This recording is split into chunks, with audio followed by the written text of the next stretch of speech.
We're going to be starting off this video with some news. Gun rights group sues DC over concealed carry laws. The city has set the bar so high that it relegates a fundamental civil right to the status of a heavily regulated government privilege, said Alan Gottlieb, executive vice president of the Bellevue, Washington-based foundation. Law-abiding citizens who clear background checks and are allowed to have handguns in their homes are being unnecessarily burdened with the additional requirement of proving some special need. Okay, so some background. The Second Amendment, also known as the Best Amendment according to Stephen Colbert, says that a well-regulated militia being necessary to the security of a free state, the right of the people to keep and bear arms shall not be infringed. If you want to be that funny during your speech, you can differentiate between bear arms and the verb of bearing arms or something of the like. Anyway, the Supreme Court of the U.S. has ruled that the right is not unlimited and does not prohibit all regulation of either firearms or similar devices. In 1939, in U.S. versus Miller, the Supreme Court ruled that the federal government and the states could limit any weapon types not having a reasonable relationship to the preservation or efficiency of a well-regulated militia.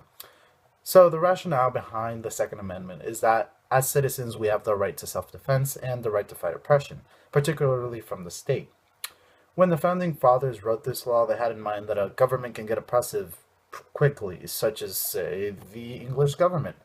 Allowing people to have guns allows people to organize into militias, like the Minutemen who fought against the Brits. It would also allow citizens to participate in law enforcement because sometimes in the olden day, cops would need help. If the populace has guns, it would also make invasions from other countries more difficult, and revolts could be suppressed by citizens, such as slave revolts. And finally, there's self-defense. The problem with many of these reasons is that they're outdated. Nowadays, we have a well-developed enough police system that we don't need citizens aiding the cops. And it would not help much against invasions nowadays because the enemy probably has bigger guns. Just like you can't bring a knife to a gunfight, you don't bring a gun to a missile/tank fight. As for revolts, even if a revolt is to happen, how would giving them more guns make it any better? The assumption that the populace would stop revolts was based on the assumption that 1.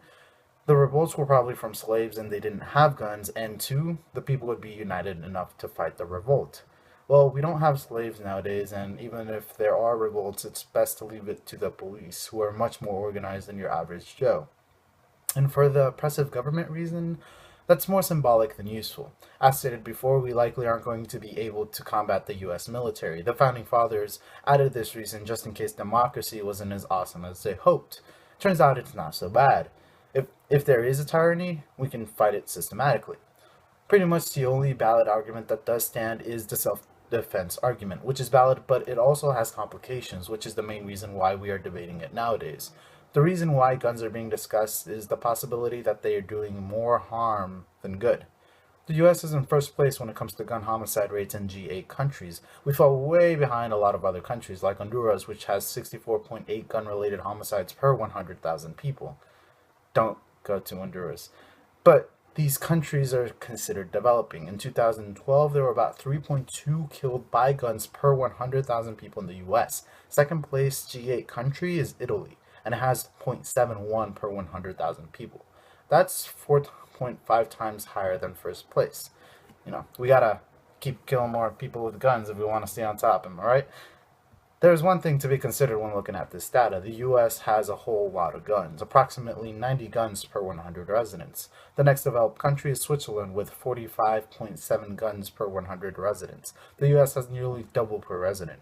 Switzerland has only about 0.52 gun-related deaths per 100,000 people, leading some to the conclusion that the fact that Switzerland has guns does not mean an increase in gun homicides. However, it is crucial to note that in Switzerland, most men between 20 to 30 years of age are conscripted into the military, receive weapons training, and are obliged to keep their weapons at home.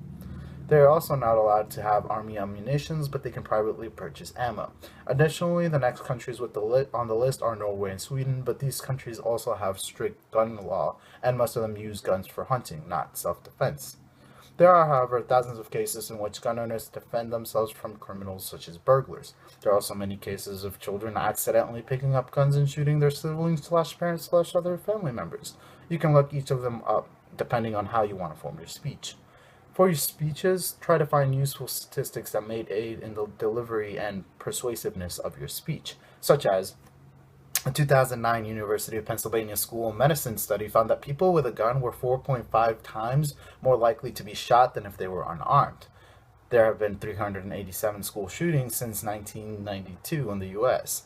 68% of homicides use guns. In 2010, unintentional firearm injuries caused the deaths of 606 people.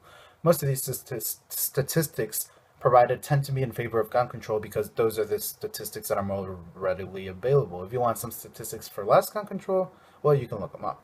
So thank you for listening to this Laud Broad topic on guns, and I hope you found the information useful. Links are provided in the description below. Thank you.